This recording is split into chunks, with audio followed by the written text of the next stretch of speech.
दोस्तों दुनिया में ना हर इंसान एक जैसे नहीं होते। कोई बताएगा आप किस धर्म से, न कोई बताएगा आपने कहाँ जाना है, क्या करना है। और तुम ऐसे किसी को शूट भी नहीं करोगे और अगले 20 किलोमीटर तक कहीं भी शूट नहीं करोगे। अभी मैं एक्चुअली बाबा ऋषि होते हुए गुलमर्ग की ओर जा रहा हूँ। कश्मीर में एक अनुभव जो आपको बार बार मिलेंगे, मुझे यकीन नहीं हो रहा है यार, सचमुच मुझे यकीन नहीं हो रहा है। बर्फ गिरना कितना ज्यादा जरूरी है ना, इसका असली पता आपको। ये रोटी कितनी बड़ी है भाई साहब।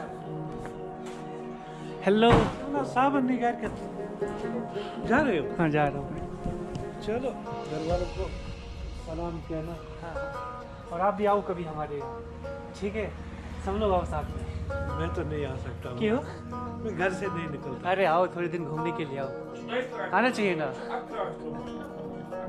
तो भाई साहब करीब 10-12 दिनों से हम यहाँ रुके हुए थे और फाइनली अभी हम यहाँ से निकल रहे हैं आगे के। मौसम भी आज का कुछ बहुत ही शानदार है, धूप नहीं निकली है, क्लाउड वेदर है, ठंड भी हल्की हल्की सी बढ़ गई है और मज़ेदार है।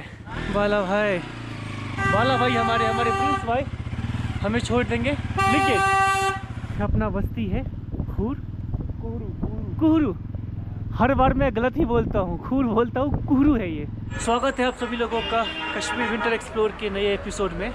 इस वक्त हूँ मैं लिंगेट में। आज सर्दी कुछ ज़्यादा ही है, बहुत ज़्यादा। और ताज़ा खबर यह है कि आज हम लंगेट से निकल रहे हैं और हम जाने वाले यहाँ से बारामूला होते हुए गुलमर्ग के लिए। नमस्कार दोस्तों, तो अभी मैं लंगेट से आगे की ओर जा रहा हूँ बारामूला के लिए और मैं हाईवे के पास ही भी रुका हुआ हूँ। आगे हमारे कुछ आर्मी के जवान भी है, पर मैं उन लोगों की वीडियो नहीं ले रहा हूँ क्योंकि ये सिक्योरिटी रीजन की वजह से मैं उन लोगों की वीडियो नहीं ले रहा हूँ। पर हमारे देश के आर्मी भी बहुत मददगार है, बहुत ही हेल्पफुल है। सैल्यूट है उन लोगों का। अभी मैं रास्ते से होके जा रहा था, उन्होंने मुझे रुका, बोला ठीक है यहाँ रुको। कहाँ से? मैंने बोला बिहार से। बोला कहाँ जा रहे हैं? मैंने बोला बारामूला की ओर जा रहा हूँ। बोला आप रुको यहाँ पे, हम आपकी हेल्प करते हैं, किसी न किसी गाड़ी में आपकी लिफ्ट दिलवा देते हैं। तो यार हमारी इंडियन आर्मी जो है ना, उसके तो एक बहुत बड़ा सैल्यूट है कि वो दिल से सैल्यूट है। ऐसे घर में बैठा हुआ है, घर में बैठा, न कोई बताएगा आप किस धर्म से, न कोई बताएगा आपने कहाँ जाना है, कोई क्या करना है, न कोई बताएगा आपको क्या करना है। हमारे लोगों को बताते ना बाहर, जय श्री राम पढ़ो, जय माता पढ़ो। अपना मजहब है, अपना मजहब है, अपने मजहब के साथ अपने मजहब के साथ अपने लिफ्ट में रखो। दोस्तों दुनिया में ना हर इंसान एक जैसे नहीं होते, चाहे उस इंसान का प्रोफेशन कुछ भी हो, चाहे वो इंसान कोई दुकानदार हो या फिर किसी जॉब में हो या फिर आर्मी में हो, कहीं भी हो, हर कोई एक जैसा नहीं होता। आज मैं सुबह लंगेट से निकला था, तो लंगेट के पास ही एक आर्मी ऑफिसर मुझे मिले थे और मिलने के बाद उन्होंने मेरी एक अच्छी खासी इंक्वायरी की। उन्होंने तो पहले मुझे बोला कि अपना आईडी कार्ड दिखाओ, 2 मिनट तुम्हें वेट करना होगा, फिर तुम जा सकते हो। लेकिन फिर उन्होंने करीब आधे घंटे तक मुझे वहाँ बिठा के रखा। वजह ये थी कि आर्मी कॉन्वॉय पास हो रही थी और उसने बोला जब तक वो पास नहीं होगी तब तक कि आपको यहाँ रुकना होगा। हालांकि उसके बाद उन्होंने मेरे कैमरे में सारे वीडियो चेक किए और ऐसा कुछ वीडियो था नहीं, क्योंकि मैं नॉर्मली ऐसे ही अपना ही ब्लॉग शूट करता हूँ। लेकिन फिर उन्होंने जो मैंने इंट्रो बनाई हुई थी आज लंगेट में, कि दोस्तों आज मैं लंगेट में हूँ और लंगेट से निकल रहा हूँ, वो सारी वीडियोस डिलीट कर दी। उसने बोला कि तुम किसी भी स्पेसिफिक जगह का नाम नहीं लोगे अपने वीडियो में। ये कैसे है? मतलब ठीक है, आर्मी की हम सम्मान करते हैं, बिल्कुल रिस्पेक्ट करते हैं, दिल से रिस्पेक्ट करते हैं, हमारे लिए वो यहाँ पे खड़े हैं, पर किसी जगह का नाम भी नहीं लेना। हाँ, कोई जगह सेंसिटिव हो तो समझ में आता है। उन्होंने बोला नहीं ऐसा कुछ भी नहीं है और तुम ऐसा किसी को शूट भी नहीं करोगे और अगले 20 किलोमीटर तक कहीं भी शूट नहीं करोगे। मैंने बोला सर जो आर्मी की जगह है वहाँ मैं शूट नहीं करूँगा, ऐसे तो शूट कर सकता हूँ हाईवे पे। उन्होंने बोला कि हाईवे पे भी शूट नहीं कर सकते। हालांकि मैं ये वीडियो हाईवे पे ही कर रहा हूँ। इसकी एक भी वजह है, जब मैं वहाँ से आगे निकला तो मुझे एक और आर्मी की जो क्या बोल सकते हैं उनको, जहाँ से वो चौकसी करते हैं वो था। तो उन्होंने मुझे वहाँ पे रोका, मुझसे मेरा नाम पूछा। नाम पूछने के बाद उन्होंने बोला कि आप कहाँ से हो, ये वो सब कुछ पूछा। उन्होंने बोला आप कैमरा बंद कर लो, आप रुको, आप पानी पियो, आपको क्या चाहिए, खाना खा लो, आपको लिफ्ट चाहिए, आप यहीं रुको, मैं आपको लिफ्ट दिलवा देता हूँ। फिर उन्होंने मुझे लिफ्ट दिलवाई, बहुत मदद की उन्होंने। और जिस भाई साहब ने मुझे लिफ्ट दिया था वो बोल रहे थे कि चलो आज आप हमारे घर ही रुको आज रात में। तो यार कश्मीर के लोग ने बहुत ही कमाल के हैं, वो आपको ज़रूर पूछेंगे कि आप चलो आप हमारे यहाँ ही रुको, खाओ पियो चाय पियो। उन्होंने बोला कि नहीं अभी आज मुझे यहाँ से आगे निकलना है। तो फिर मैंने उनको भाई बोला और मैं अभी आगे की ओर निकल गया हूँ आगे से कहीं मैं लिफ्ट के लिए वेट करता हूँ। खैर अभी हम आ चुके हैं एक जगह पे, बहुत ही सुनसान सा यह जगह है। लिफ्ट लेना ज़्यादा ईजियर होगा। अभी सामने की ओर देखो जो पहाड़ है ना, वहाँ पे रात में बर्फ़ गिरी है। जब हम पहुँचेंगे गुलमर्ग तो और भी ज़्यादा बर्फ़ देखने को मिलेगा, तो आगे आपको और बहुत ज़्यादा मज़ा आने वाला है। जब आप सफ़ेद चादर देखोगे जो धरती पर बिछी हुई है तो आपको और मज़ा आएगा। तो हम अभी कुछ जो हाई एल्टीट्यूड प्लेस है वहाँ जाएंगे, आपको अच्छे से बर्फ़ दिखाएंगे। जो कश्मीर की जो बर्फ़ है, कश्मीर की जो सर्दी है वो आपको देखने को मिलेगी। ये वाला भाई साहब ने रोक दिया। हेलो, कहाँ जा रहे हैं आप? लोडर तक। कितना किलोमीटर यहाँ से? कितना किलोमीटर यहाँ से? 15 किलोमीटर। ये बारामूला के रोड पे। कश्मीर में एक अनुभव जो आपको बार बार मिलेंगे। अच्छे से दो भाई आए, हालचाल पूछा, तो चलो आप हमारे घर चलो, घर चल के हमारे घर पे खाना खा लो। हालांकि मैंने उस भाई साहब को मना कर दिया क्योंकि मुझे भूख लगी नहीं थी, लेकिन ये चीज़ आपको बहुत देखने को मिलेगी। कश्मीर में ना लोग आपको खाने के लिए बहुत ज़्यादा पूछेंगे। तो दोस्तों हम पहुंच चुके हैं बारामूला। अभी क्या था ना, पीछे मैंने बहुत ज़्यादा शूट किया नहीं क्योंकि बहुत सारे जो है आने वाले थे और मैंने सोचा चलो खाली पी ले यार, वो मेरा टाइम ख़राब हो जाएगा। अभी मैं कैमरा निकालता, फिर मुझे बुलाते, चेकिंग करते, इंक्वायरी करते, और पीछे तो उसने मेरा वीडियो फुटेज भी डिलीट कर दिया था जो कि शायद होना नहीं चाहिए था। तो इस वजह से मैंने सोचा चलो ठीक है यार, अब क्या ही शूट करूँ यहाँ पे। तो मेरा मन नहीं किया कि यहाँ पे मैं शूट करूँ। तो अभी मैं आपको दिखाता हूँ आगे। यहाँ से जो गुलमर्ग की दूरी दिखा रही है वो 43 किलोमीटर और बाबा ऋषि है वो 30 किलोमीटर। तो अभी हम इसी रूट से होते हुए आगे की ओर जाएंगे, बाबा ऋषि होते हुए, या फिर दूसरा रास्ता कि मैं यहाँ से निकलता आगे पहुँचता नारवल से होते हुए पहुँचता, तो वो थोड़ा सा लंबा ही आता। इधर से गाड़ियाँ वैसे कम जाती है, लेकिन फिर भी हम बाबा ऋषि वाले रूट से ही जाएंगे। दोस्तों अभी मैं बारामूला से जो बाबा ऋषि की ओर रोड गई हुई है उस रोड के ऊपर ही मैं ही खड़ा हूँ, और मैं अभी बताना चाहूँगा कश्मीर के बारे में कुछ चीज़ें कि अभी तक अमूमन जो बर्फ़ गिर जानी चाहिए थी इस एरिया में वो अभी गिरी नहीं है। तो अभी भी ये काफ़ी विलम्ब चल रही है। उम्मीद है कि शायद कल तक बर्फ़ गिर सकती है नीचे वाले इलाकों में भी। वेदर का कुछ ऐसा प्रेडिक्शन है अप्रैल के बाद, समर के टाइम पे, अप्रैल मई जून जुलाई अगस्त में, तो जो सारे जो पेड़ पौधे हैं ना, छोटे छोटे जो झाड़ियाँ हैं ना, वो भी काफ़ी हरे भरे दिखेंगे।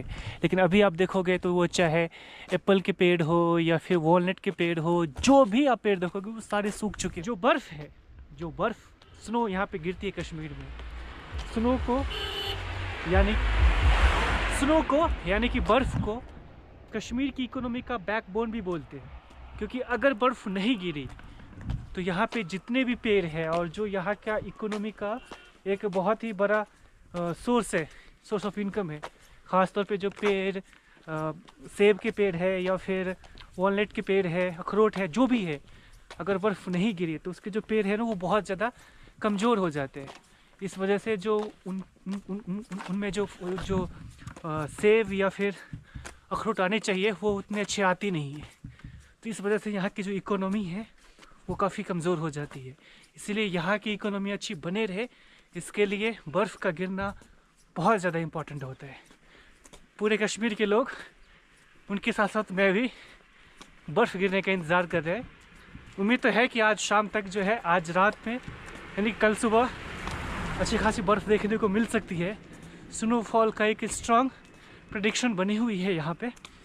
वैसे भी अगर आज शाम तक हम पहुँच जाएंगे गुलमर्ग तो वहाँ तो बर्फ़ देखने को मिलेगी ही मिलेगी, लेकिन उससे कहीं ज़्यादा ज़रूरी है जो प्लेन एरिया है, जो वैलीज़ है नीचे की ओर, वहाँ पे बर्फ़ गिरना, ताकि इन लोगों की जो फसल है वो कमज़ोर ना हो। अभी मैं एक्चुअली बाबा ऋषि होते हुए गुलमर्ग की ओर जा रहा हूँ। गुलमर्ग की ओर जा रहे हैं? हाँ हाँ, ओके। 32 किलोमीटर है यहाँ से गुलमर्ग। हाँ। 32 किलोमीटर है। हाँ, आप कहाँ से ट्रेवल करके? बिहार से ही ट्रेवल करके हाँ आए हाँ, हैं? मैं एक्चुअली पूरे भारत की यात्रा कर रहा हूँ, अच्छा, ट्रैवल कर रहा हूँ। जी हाँ, ऑन फुट? ऑन फुट या रास्ते में लिफ्ट मिल गई तो लिफ्ट लेके। ऑल राइट, जी, जी, जी। आपका कौन सा चल रहा है ये? कोई इंस्टा पेज वेज कुछ चल रहा हाँ, है? यूट्यूब पे मेरा चैनल है रोम जर्नी के नाम से। रोम जर्नी के नाम जी हाँ। से? ओके, आपने लिफ्ट मांगा था लेकिन हमें यहाँ तक ही जाना था। कोई ना? बात नहीं, कोई बात नहीं। मैं समझ अभी गया। आप यहाँ से ये बाबा ऋषि ट्रेवल करेंगे? हाँ हाँ, जी From हाँ, there आप गुलमर्ग जाएंगे? करेक्ट, जी हाँ। Alright, best of luck. मुझे आप शुक्रिया। बता दें। जी अपना ये आईडी बता दें आप जी, बिल्कुल। इंस्टाग्राम पे। I will follow you on या इंस्टाग्राम। गेट इन तो ये भाई साहब अभी आगे की ओर जा रहे थे, यहीं तक आए थे, इन्होंने मुझे देखा था तो इन्होंने मुझे रोका, यहाँ पे मुझसे बात की। अब ये हमसे रिक्वेस्ट कर रहे हैं कि आप हमारे साथ में चलिए, हम आपको अपना रेस्टोरेंट है वहाँ पे आपको हम पिज़्ज़ा खिलाते हैं। आइए। यार कश्मीर के लोग कितने कमाल के यार, आप मना ही नहीं कर पाते हो, इतने प्यार से वो आपको बोलते हैं ना। उन्होंने बोला आप प्लीज़ आप हमारे साथ में चलिए। अब हम इनको कैसे मना करें कि हमें आगे की ओर जाना है। तो इन्होंने बोला चलो ठीक है आप हमारे साथ में चलो, आप आगे की ओर चलना, फिर हम आपको वापस यहीं आके ड्रॉप करेंगे। मैं इस समय कश्मीर के बारामूला में हूँ और कश्मीर के जो लोग हैं वो बहुत ही ज़्यादा एक्सट्रीम लेवल के मेहमान नवाजी करते हैं। और मैं यहाँ से निकल चुका था, एक्चुअली मैं बाबा ऋषि होते हुए गुलमर्ग की ओर जा रहा था और रास्ते में ऑन द वे ये भाई साहब मुझे मिले। एक्चुअली इनका एक रेस्टोरेंट है यहाँ पे बारामूला में ही। तो जब ये मुझे वहाँ पे मिले तो उन्होंने बोले कि आप कहाँ से हो। मैंने बोला मैं बिहार से हूँ और मैं ऐसे आपके कश्मीर में एक्सप्लोर करने आया हूँ, अभी मैं जा रहा हूँ बाबा ऋषि होते हुए गुलमर्ग की ओर। तो उन्होंने बोला ठीक है पर पहले आप हमारे साथ चलो। भाई साहब का यहाँ पे एक रेस्टोरेंट है, इन्होंने बोला कि मैं आपको एक शानदार सा पिज़्ज़ा खिलाता हूँ। तो ये कमाल की चीज़ है कश्मीर के लोगों की, जब भी वो आपको देखेंगे कि आप बाहर से हो तो कुछ भी नहीं पूछेंगे उससे ज़्यादा कि आप क्या हो नहीं हो, बस आप बाहर से हो, आप हमारे मेहमान हो। और उसके बाद जो वो यहाँ की जो हॉस्पिटैलिटी है वो आप देखोगे वो नेक्स्ट लेवल है। मतलब कश्मीर की वाकई में जो पहचान है, यहाँ की जो कश्मीरियत है, यहाँ की जो मेहमान नवाजी है, you will always find short of words to express. तो बारामूला में ही ये पिज़्ज़ा कॉर्नर है भाई साहब का, ये रेस्टोरेंट जहाँ पे अभी वो मुझे लेके जा रहे हैं। और हालांकि मेरा प्लान नहीं था अभी वापस यहाँ आने का, लेकिन भाई ने जैसे बोला मैं मना नहीं कर पाया, तो मैं वापस से यहीं आ चुका हूँ बारामूला। पहले थोड़ा सा लेंगे फिर वापस आगे की ओर कंटिन्यू करेंगे, पर उससे पहले ये कुछ ऐसा शानदार सा ये रेस्टोरेंट है भाई साहब का। तो अभी हम पहुँच चुके हैं यहाँ पे। अपना ये पिज़्ज़ा रेडी है। कौन सा पिज़्ज़ा ये? Chicken blast. Chicken blast, chicken blast with चीज़ भी है। यस। और ये कुछ ऐसा शानदार सा। तो सबसे पहले इसे टेस्ट करते हैं और फिर आपको बताते हैं वीडियो में कि कैसा इसका टेस्ट है।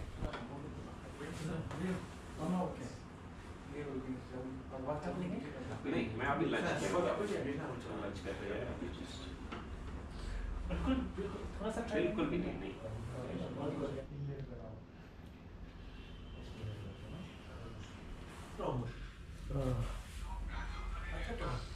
सचमुच बहुत अच्छा है, जो टेस्ट है ना बहुत ही ऑथेंटिक टेस्ट, बहुत ही ऑथेंटिक टेस्ट। थैंक यू सचमुच में भाई। इनका शॉप है बारामूला में और ये बता भी रहे थे कि जो नॉर्थ कश्मीर है उसमें बहुत ही मशहूर है ये पिज़्ज़ा कॉर्नर। और मैंने टेस्ट भी किया, बहुत ही ऑथेंटिक टेस्ट है। तो अगर आप आसपास हो यहाँ पे कभी तो आप यहाँ का जो पिज़्ज़ा है, और स्पेशली डेडिकेटेड सिर्फ पिज़्ज़ा शॉप ही, इसके अलावा आपको कोई और आइटम नहीं मिलेगी।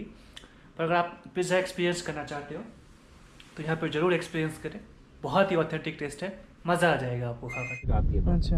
यहाँ से आपको फिर बाबा ऋषि की गाड़ी आ जाती है। मुझे यकीन नहीं हो रहा है यार, सचमुच मुझे यकीन नहीं हो रहा है। ये जो भाई साहब हैं इन्होंने मुझसे बोला था कि आप हमारे साथ में चलो लंच करते हैं बारामूला, हम आपको वापस यहीं आके ड्रॉप करेंगे।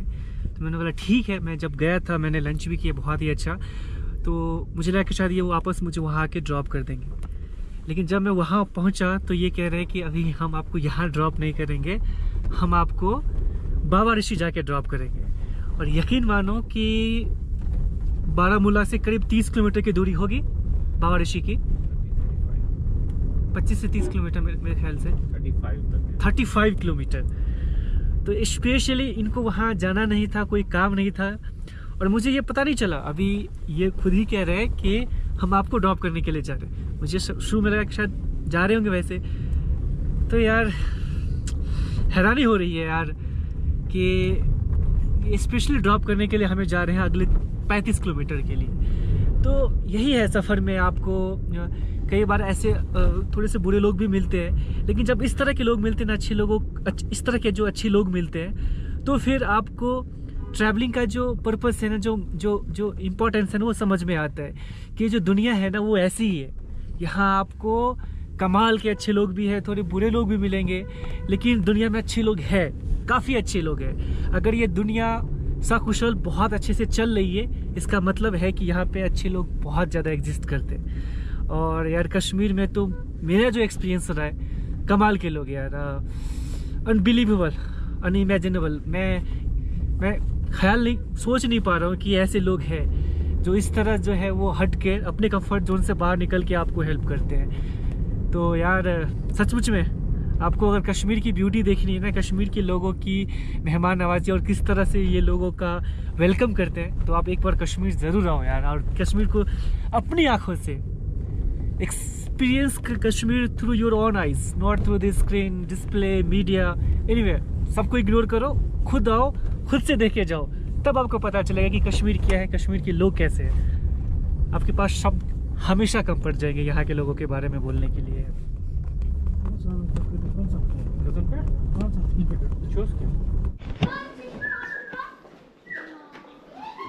दोस्तों मैं अभी पहुंच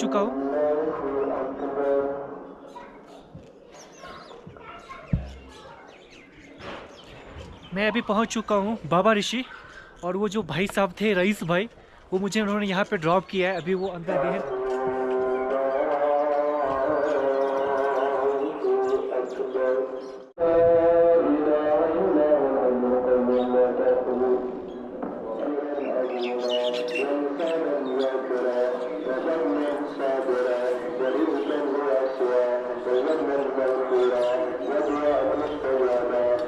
कश्मीर में बर्फ़ गिरना कितना ज़्यादा ज़रूरी है ना, इसका असली पता आपको गर्मी के दिनों में चलता है। ये सारे जो पेड़ हैं ना, वो सारे सूख जाते हैं जैसी सर्दी शुरू होती है।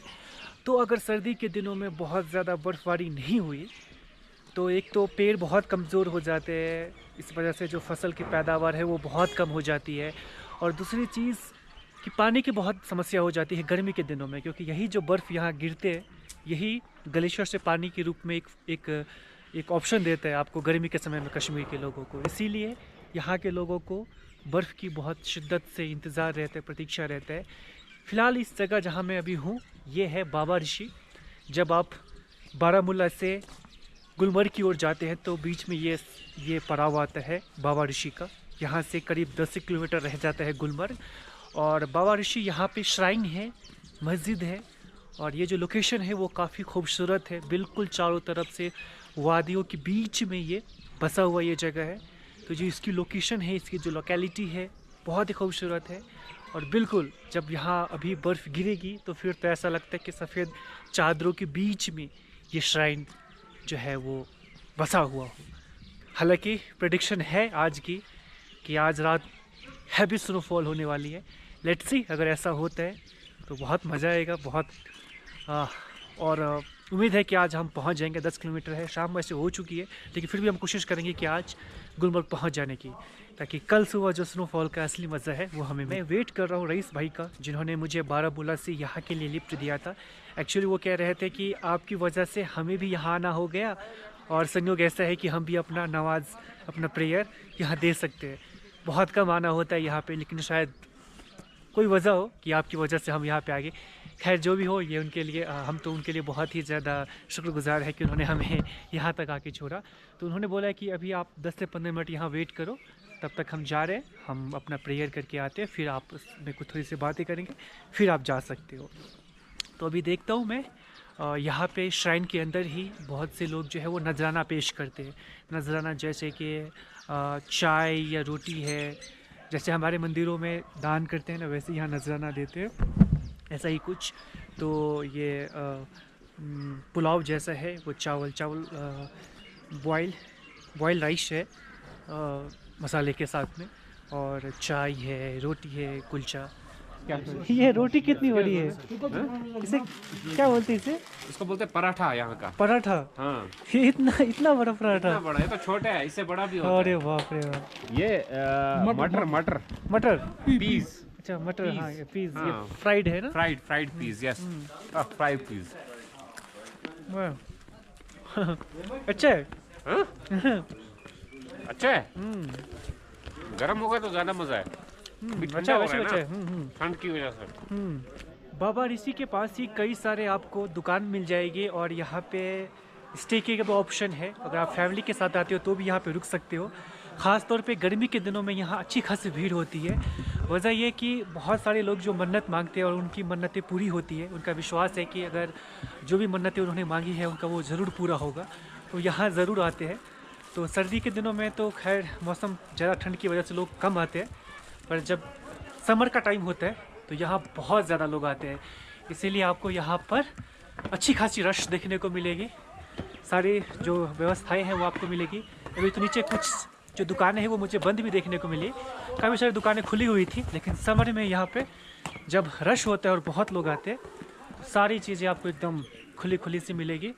यहाँ पे जितने भी ये सारे देख रहे हो, ये एकोमोडेशन का ही ऑप्शन है, फैमिली रूम, या फिर अगर आप रुकना चाहो, रात गुजारना चाहो तो रात में भी आप यहाँ पे स्टे कर सकते हो।